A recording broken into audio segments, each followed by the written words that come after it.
بسم اللہ الرحمن الرحیم، السلام علیکم۔ کیپٹل ٹاک میں خوش آمدید۔ امریکہ اور ایران کے درمیان کشیدگی ایک دفعہ پھر بڑھ چکی ہے اور وہ اسلام آباد میمورنڈم جس پر کہ ہم سب بڑے فخر کا اظہار کر رہے تھے کہ یہ پاکستان کی بہت بڑی سفارتی کامیابی ہے، اب بہت سے چیلنجز کا شکار ہے۔ امریکہ نے ایران پر حملہ کیا ہے، ایران نے امریکہ پر حملہ کیا ہے، اور حملے کی جو وجہ بتائی جا رہی ہے وہ یہ ہے کہ کچھ دن پہلے جب سعودی عرب اور قطر کے کچھ جو آئل ٹینکرز ہیں وہ آبنائے ہرمز کے علاقے سے گزر رہے تھے تو ایران نے ان پر حملہ کر دیا، اور جب ایران نے سعودی عرب اور قطر کے ٹینکرز پر حملہ کیا تو اس کو جواز بنا کر پھر امریکہ نے ایران کے اندر تقریباً 80 کے قریب جگہوں پر حملہ کیا، اور پھر جواب میں ایران نے بحرین اور کویت میں امریکہ کے فوجی اڈوں پر حملہ کر دیا۔ اور اب ایسا لگتا ہے کہ جو اسلام آباد میمورنڈم ہے وہ بہت سے چیلنجز کا شکار ہے، خطرات کا شکار ہے۔ تو یہ جو صورتحال ہے، یہ صورتحال اتنی تشویشناک ہے کہ پوری دنیا میں ایک دفعہ پھر جو تیل ہے اس کی قیمت میں اضافہ ہو گیا، اور ایسا لگتا ہے کہ یہ جو صورتحال ہے، اس صورتحال کے نتیجے میں اسرائیل اور بھارت کی طرف سے ایک دفعہ پھر فائدہ اٹھانے کی کوشش کی جائے گی، اور ایسا یہ بھی لگ رہا ہے کہ امریکہ اس خطے سے واپس نہیں جانا چاہتا۔ ایران کا یہ کہنا ہے کہ امریکہ کو اس خطے سے واپس جانا چاہیے اور آبنائے ہرمز پر اپنا کنٹرول قائم رکھنے کی جو کوشش ہے وہ ترک کر دینی چاہیے، اور اس خطے سے اپنے فوجی اڈے بھی ختم کرنے چاہیے۔ تو آج کا یہ جو پروگرام ہے اس میں ہم آپ کو یہ بتائیں گے کہ ماضی میں جہاں جہاں پہ امریکہ نے جنگ شروع کی اور وہاں پر اپنے فوجی اڈے شروع کیے تو وہاں پر پھر کیا ہوا، اور امریکہ جب وہاں سے چلا بھی گیا تو حالات جو ہیں وہ بہتر نہیں ہوئے۔ سب سے پہلے ہم آپ کو امریکہ کے صدر ڈونلڈ ٹرمپ کا ایک بیان سنواتے ہیں جس میں وہ یہ کہہ رہے ہیں کہ ایران کے ساتھ جو معاہدہ ہے یہ اب سسپینڈ ہو چکا ہے۔ Is the ceasefire done? Is the MOU dead? To me, I think it's over. I don't want to deal with them anymore. They're scum. You know what scum is? They're scum. They're sick people. It's just a waste of time dealing with them. They're liars. We make a deal. Everyone's agreed. No nuclear weapon. We make a deal. They go outside, talk to the press. They say, we never even talked about it. There's something wrong with them. They're cuckoo. As far as I'm concerned, it's over. Donald Trump کا بیان آپ نے سنا، اور امریکہ کے ایک معروف صحافی ہیں اور تجزیہ نگار ہیں ٹکر کارلسن، وہ یہ کہہ رہے ہیں کہ دراصل یہ جو امریکہ نے اسرائیل کے ساتھ مل کر ایران پر حملہ کیا تھا اور اس کے بعد ایک ایگریمنٹ بھی ہوا، تو یہ دراصل امریکہ کی شکست ہے۔ ٹکر کارلسن کے الفاظ کیا ہیں ذرا خود سن لیجئے۔ The United States has officially acknowledged that Iran is a player. It is absolutely impossible to say this is in any sense a win for the United States, because it's not. This is a pretty humiliating loss for the United States, and as an American, certainly not gloating about that at all. The Israelis wanted us out. They wanted us out of the Gulf. They wanted the destruction of our bases in the Gulf, and they got it. امریکہ کے ایک اور national security advisor ہیں Jack سلوانی، ان کا خیال ہے کہ یہ جو سوئٹزرلینڈ میں امریکہ اور ایران کے درمیان ڈیل ہوئی یہ دراصل امریکہ کی شکست ہے۔ جیک سلوانی کے الفاظ بھی سن لیں۔ This is a terrible deal. Iran has won huge. The United States has lost out huge. On the other hand, it beats continuing this war.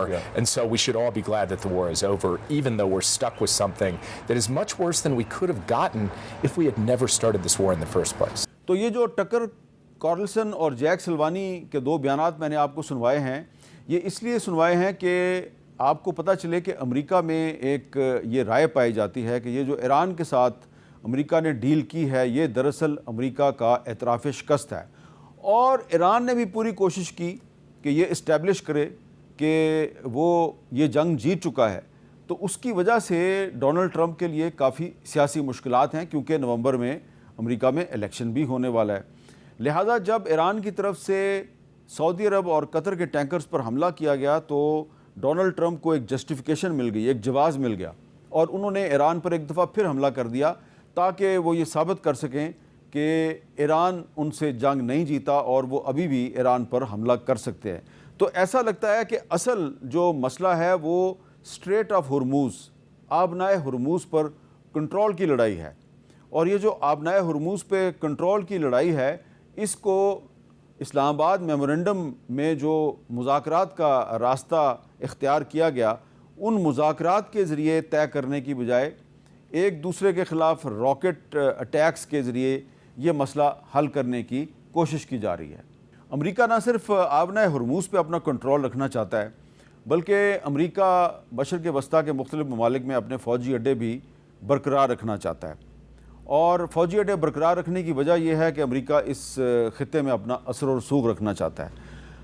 اب ہم کچھ ہسٹوریکل پرسپیکٹو میں یہ تجزیہ کریں گے کہ جہاں جہاں پہ امریکہ نے جنگ شروع کی، وہاں پر امریکہ کو نقصان ہوا، معاشی نقصان بھی ہوا اور سیاسی نقصان بھی ہوا۔ تو سب سے پہلے ویتنام کی جنگ کا ذکر کرتے ہیں۔ ویتنام میں 1955 سے لے کے 1974 تک امریکہ کی فوج موجود رہی، اور 50-60 ہزار کے قریب امریکی فوجی جو ہیں وہ یہاں پہ مارے گئے، اربوں ڈالر کا امریکہ کو نقصان ہوا، اور آخر کار امریکہ کو ویتنام سے بہت ہی ایک عبرتناک شرمناک انداز میں وہاں سے اپنی فوج نکالنی پڑی، اور آج بھی جو ویتنام کی جنگ ہے یہ امریکہ کے لیے ایک بدنامی کا داغ بنی ہوئی ہے۔ پھر ہم آ جاتے ہیں جی عراق پر۔ عراق میں بھی امریکہ نے 2003 میں حملہ کیا، کہا جی یہاں پہ ویپنز آف میس ڈسٹرکشن ہے، ہم ویپنز آف میس ڈسٹرکشن کی تلاش میں عراق آئے ہیں۔ انہوں نے صدام حسین کی حکومت کا تختہ الٹ دیا، اور ان کو ویپنز آف میس ڈسٹرکشن نہیں ملے۔ 2003 میں جب امریکی فوج نے عراق کے دارالحکومت بغداد پر قبضہ کیا تو ہم بھی وہاں پر موجود تھے، اور ہم نے وہاں پر کیا دیکھا، ذرا کچھ کلپس آپ دیکھیے۔ جب میں بغداد میں تھا تو میں یہاں پر اکثر امریکی فوجیوں سے پوچھا کرتا تھا کہ بھائی بتائیے ویپنز آف میس ڈسٹرکشن ملے یا نہیں ملے، صدام حسین ملا یا نہیں ملا؟ امریکی فوجی کیا جواب دیتے تھے، ذرا سنیے۔ Can you tell us that where is Saddam Hussein now? I have no idea. And do you hope that you will find weapons of mass destruction? Really, tell you the truth, I don't. اور پھر امریکیوں کو weapons of mass destruction تو نہیں ملے، البتہ Saddam Hussein ان کو مل گیا، اور پھر انہوں نے کچھ عرصے کے بعد صدام حسین کو پھانسی پر بھی لٹکا دیا۔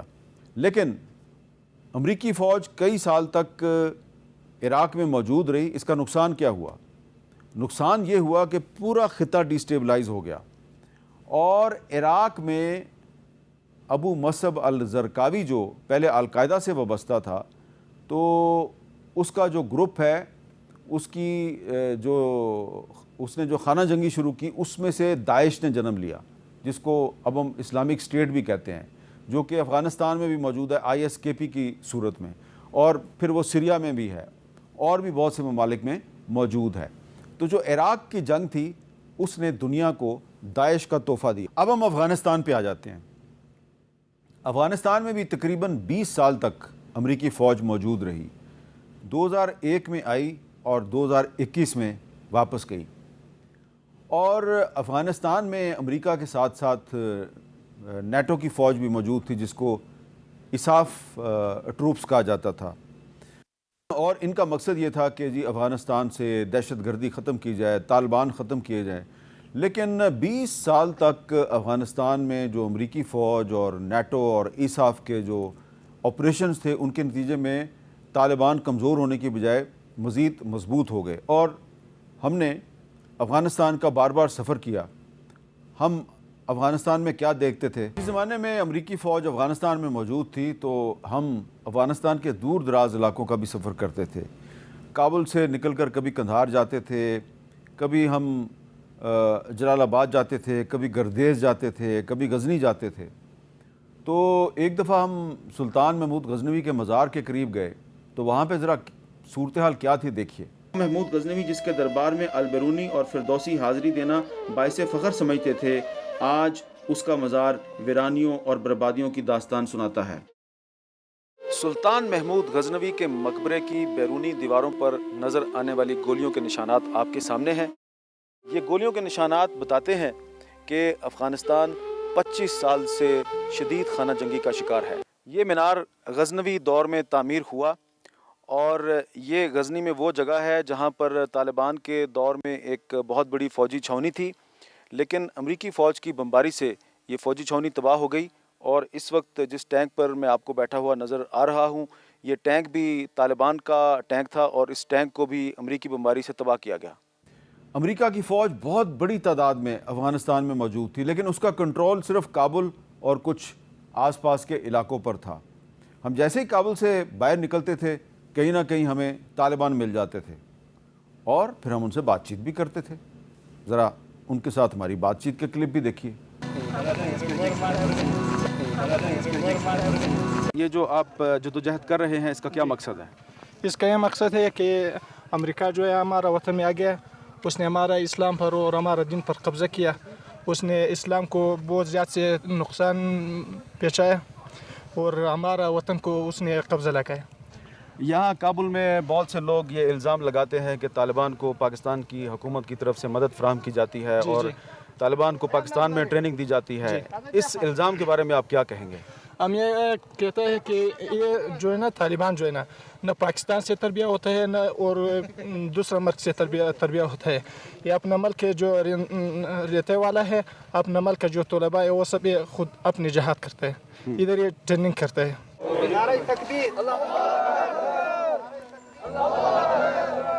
تو ہم صرف افغانستان میں طالبان کے ساتھ بات چیت نہیں کرتے تھے، بلکہ جو ISAF ٹروپس تھے وہاں پہ امریکی فوج تھی، برطانوی فوج تھی، ان کے ساتھ بھی بات چیت کرتے تھے۔ اس کے بھی کلپ دیکھیے۔ Brigadier, in last few days there are some rocket attacks around Kabul. So do you think that some threat is coming to Kabul also now? I think we get quite a few rocket attacks over the 4 months I've been here, coming into Kabul, which is from local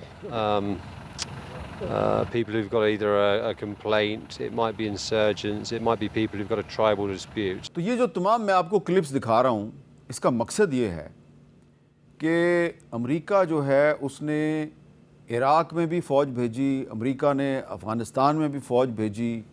میں نے بطور ایک صحافی کے عراق میں بھی دیکھا کہ امریکہ کی فوج جو ہے وہ وہاں پہ کوئی سٹیبلٹی نہیں لا سکی۔ میں نے افغانستان میں بھی دیکھا کہ امریکہ کی فوج افغانستان میں کوئی سٹیبلٹی نہیں لا سکی۔ امریکہ کی فوج جو ہے جب افغانستان سے گئی تو پھر وہ اس طریقے سے گئی کہ پاکستان کے لیے بڑے مسائل پیدا ہو گئے، حالانکہ پاکستان نے دوحہ ایگریمنٹ کروایا تھا افغان طالبان اور امریکہ کے درمیان، اور اس کے بعد بجائے کہ پاکستان کو فائدہ ہوتا پاکستان کو نقصان ہوا۔ پاکستان کو کیا نقصان ہوا اس پہ بات کرتے ہیں ایک بریک کے بعد۔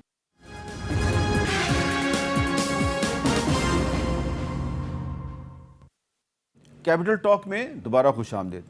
امریکہ جہاں بھی اپنی فوج بھیجتا ہے وہاں پہ امن قائم نہیں ہوتا، بلکہ وہاں پہ زیادہ افراتفری، زیادہ بے چینی پیدا ہو جاتی ہے۔ 20 سال تک امریکی فوج افغانستان میں رہی، جب گئی تو جاتے ہوئے بھی اس پر خودکش حملے ہو رہے تھے، اور جب وہ چلی گئی اس کے بعد بھی خودکش حملے نہ صرف افغانستان میں ہو رہے ہیں بلکہ پاکستان میں بھی شروع ہو چکے ہیں۔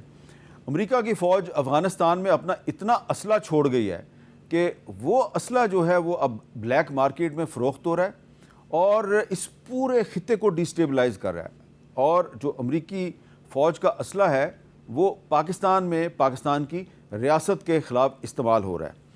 اور ایک افغان اہلکار کا کہنا ہے کہ طالبان نے 2021 میں افغانستان پر دوبارہ کنٹرول سنبھالنے کے بعد 10 لاکھ ہتھیاروں اور بڑی تعداد میں فوجی ساز و سامان پر قبضہ کیا۔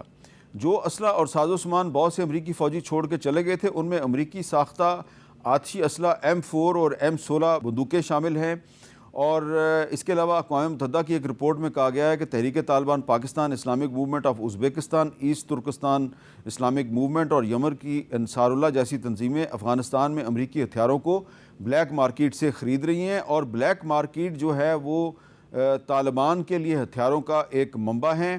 افغانستان میں امریکی ہتھیاروں کی تجارت یہاں دولت مند افراد اور مقامی کمانڈروں کے لیے تجارت کا ذریعہ بھی ہے۔ ڈونلڈ ٹرمپ بارہا کہہ چکے ہیں کہ افغانستان میں امریکہ کے 85 ارب ڈالر کے جدید ہتھیار رہ گئے ہیں جنہیں وہ دوبارہ حاصل کرنا چاہتے ہیں۔ تو اب جب ٹرمپ صاحب خود کہہ رہے ہیں کہ افغانستان میں ان کے 85 ارب ڈالر کے ہتھیار رہ گئے ہیں جن کو وہ دوبارہ حاصل کرنا چاہتے ہیں. کیسے حاصل کرنا چاہتے ہیں؟ آپ نے ڈونلڈ ٹرمپ کا ایک بیان تو سنا ہوگا.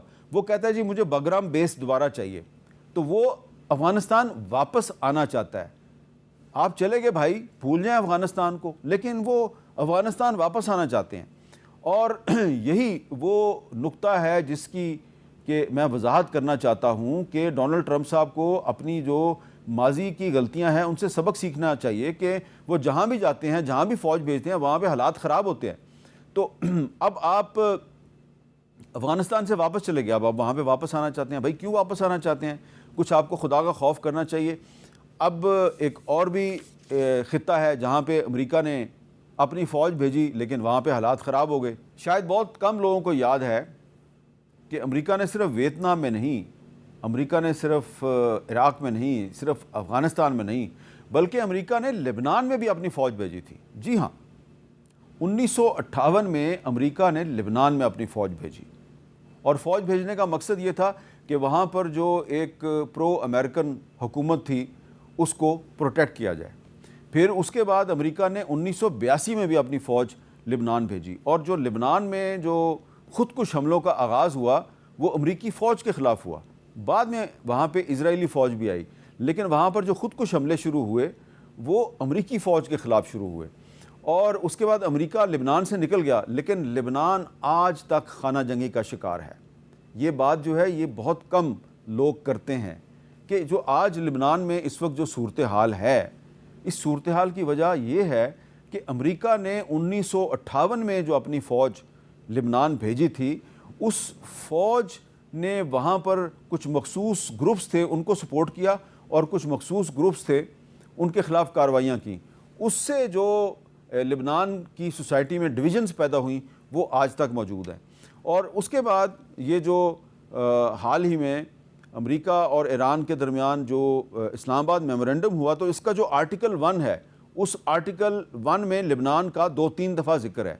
اور آرٹیکل 1 یہ کہتا ہے جی کہ لبنان میں ہم نے سیز فائر بھی کروانا ہے اور اسرائیلی فوج کو لبنان سے واپس بھی جانا ہے. لیکن جیسے ہی اس معاہدے پہ دستخط ہوئے تو اسرائیل نے لبنان پر اپنے حملوں میں اضافہ کر دیا. اور پھر میں نے ساؤتھ لبنان کے علاقے نباتیہ میں جا کے کیا دیکھا، کچھ کلپ آپ کی خدمت میں پیش ہے. یہ جو نباتیہ شہر ہے اس کو اسرائیل نے پچھلے 2-2.5 ماہ میں مسلسل بمباری کا نشانہ بنایا، اور خاص طور پہ 19 جون کو جب امریکہ سے ایک اعلان ہوا کہ حزب اللہ اور اسرائیل میں سیز فائر ہو گیا، تو اس کے بعد یہاں پر 19 جون کے بعد سے بہت تباہی ہوئی ہے. Tell us how many people have been killed after the ceasefire announced on 19th June?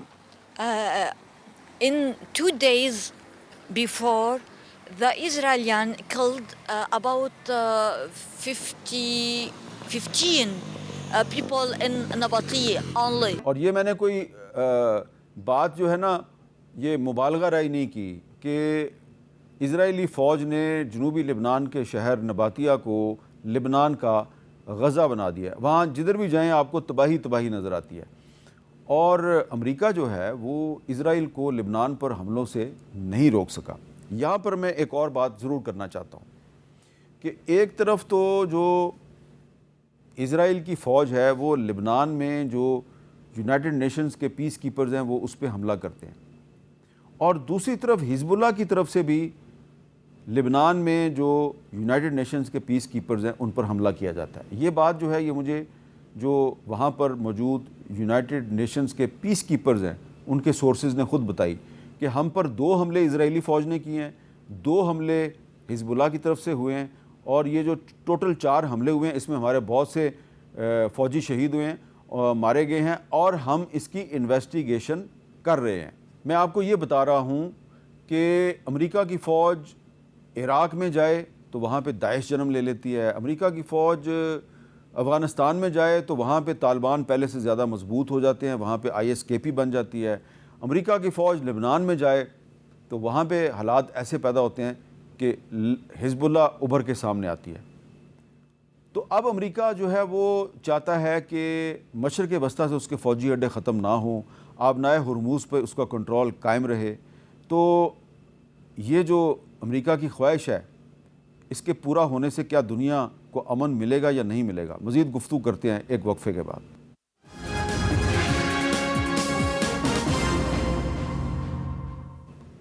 Capital talk میں دوبارہ خوش آمدید۔ اب ہم اس پہلو پر گفتگو کریں گے کہ امریکہ جو ہے وہ مشرق وسطیٰ میں اپنے فوجی اڈے کیوں قائم رکھنا چاہتا ہے، امریکہ اسٹریٹ آف ہرموز پہ اپنا کنٹرول کیوں قائم رکھنا چاہتا ہے۔ کیا امریکہ کو اپنے ماضی کے تلخ تجربات سے سبق سیکھتے ہوئے مشرق وسطیٰ سے اپنے فوجی اڈے ختم نہیں کر دینے چاہیے؟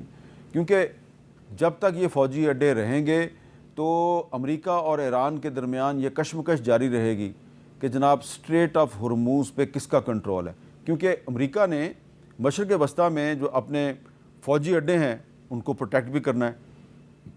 امریکہ کے فوجی اڈے بحرین میں ہیں، کویت میں ہیں، قطر میں بھی ہیں، یو اے ای میں بھی ہیں، عمان میں بھی ہیں، سعودی عرب میں بھی ہیں۔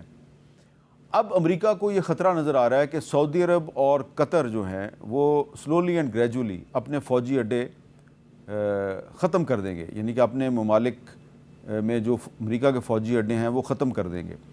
تو وہ چاہتا ہے کہ اگر اس کے امریکہ اور قطر میں فوجی اڈے قائم ہو بھی جاتے ہیں تو اسٹریٹ آف ہرموز پہ اس کا کنٹرول قائم رہے۔ اور دوسری طرف میں نے آپ کو بتایا کہ امریکہ افغانستان میں باگرام ایئر بیس پہ بھی قبضہ کرنا چاہتا ہے۔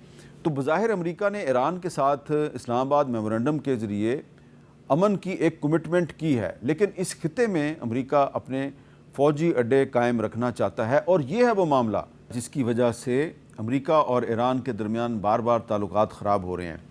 ایک نظر ڈالتے ہیں امریکہ اور ایران کے درمیان جو اسلام آباد میمورنڈم کے 14 نکات پر دستخط ہوئے، وہ 14 نکات ایکچولی ہے کیا؟ پہلا نقطہ ہے جی کہ امریکہ لبنان سمیت تمام محاذوں پر فوجی کارروائیوں کے فوری خاتمے کا اعلان کرتا ہے اور فریقین ایک دوسرے کے خلاف کوئی جارحانہ کارروائی نہیں کریں گے، یعنی کہ اس میں لبنان کا ذکر ہے۔ فریقین ایک دوسرے کی خود مختاری اور علاقائی سالمیت کا احترام کرنے اور ایک دوسرے کے داخلی معاملات میں مداخلت سے گریز کریں گے۔ امریکہ اور ایران زیادہ سے زیادہ 60 دن کے اندر مذاکرات مکمل کر کے ایک حتمی معاہدے تک پہنچیں گے۔ امریکہ ایران کے خلاف 30 دن کے اندر بحری ناکہ بندی کا مکمل خاتمہ کر دے گا اور ایران کی نقل و حرکت میں کسی بھی قسم کی رکاوٹ نہیں ڈالے گا۔ ایران خلیج فارس سے بحیرہ عمان تک تجارتی جہازوں کی بلا معاوضہ اور محفوظ آمد و رفت کے لیے انتظامات کرے گا۔ تکنیکی اور عسکری رکاوٹوں کو دور کرنے اور بارودی سرنگوں کے خاتمے کی کارروائی 30 دن کے اندر عمل میں لائی جائے گی۔ اب یہ جو نقطہ نمبر 5 ہے، یہ ہے وہ نقطہ جس کے بارے میں ایران کا دعویٰ ہے کہ ہم نے کیونکہ یہاں پہ بارودی سرنگیں بچھائی ہوئی ہیں تو جو بھی آئل ٹینکر یا LNG کا ٹینکر یہاں سے گزرے تو وہ ایران کی جو سیکورٹی فورسز ہیں ان کے ساتھ کوارڈینیشن کرے تاکہ ہم ان کو صحیح طریقے سے گائیڈ کریں، اور پھر جب کوئی آئل ٹینکر یا LNG ٹینکر جو ہے وہ ایران کے ساتھ کوارڈینیٹ نہیں کرتا تو وہ اس پہ میزائل مار دیتے ہیں۔ تو میزائل مارنے کی بجائے اگر ان کو وارننگ دی جائے تو زیادہ بہتر ہے، لیکن یہ میں آپ کو بتا رہا ہوں کہ ایران کا موقف یہ ہے کہ ہمیں بتائے بغیر اگر کوئی جہاز اس علاقے سے گزرتا ہے تو وہ اسلام آباد میمورنڈم کے آرٹیکل 5 کی خلاف ورزی ہے۔ آرٹیکل 6 کیا ہے؟ امریکہ ایران کی تعمیر نو اور اقتصادی ترقی کے لیے $300 ارب دے گا۔ اس منصوبے پہ عمل درآمد 60 دن کے اندر طے پا جائے گا۔ تو یہ جو آرٹیکل 6 ہے اس پہ بھی ہمیں عمل درآمد ہوتا ہوا نظر نہیں آ رہا۔ 7واں آرٹیکل ہے کہ امریکہ ایران کے خلاف ہر قسم کی پابندیاں ختم کر دے گا جن میں سلامتی کونسل اور IAEA کی قراردادیں بھی شامل ہیں۔ تو یہ جو 7ویں کلاز ہے اس پہ بھی تھوڑا سا عمل درآمد ہوا، لیکن یونائٹڈ نیشنز اور IAEA کی جو قراردادیں ہیں وہ ابھی تک ختم نہیں ہوئیں۔ پھر کہا گیا کہ ایران جوہری ہتھیار تیار نہ کرنے کے عزم کا اعادہ کرتا ہے، یہ 8واں پوائنٹ ہے۔ تو اس پہ ایران راضی ہے لیکن اس پہ ابھی مزید مذاکرات ہونے ہیں۔ 9واں پوائنٹ یہ ہے کہ امریکہ ایران پر نئی پابندیاں عائد نہیں کرے گا اور نہ ہی خطے میں اپنی فوجی موجودگی میں اضافہ کرے گا۔ 10واں پوائنٹ یہ ہے کہ امریکہ مفاہمت پہ دستخط کے فوراً بعد ایران کے خام تیل، پیٹروکیمیکل مصنوعات اور دیگر برآمدات پر کے لیے خصوصی اجازت نامے جاری کرے گا۔ تو اجازت نامہ امریکہ نے ایک جاری کیا لیکن اب اس کو منسوخ بھی کر دیا ہے۔ 11واں پوائنٹ یہ ہے کہ ایران کو منجمد مالی اثاثے اور فنڈز جاری کیے جائیں گے۔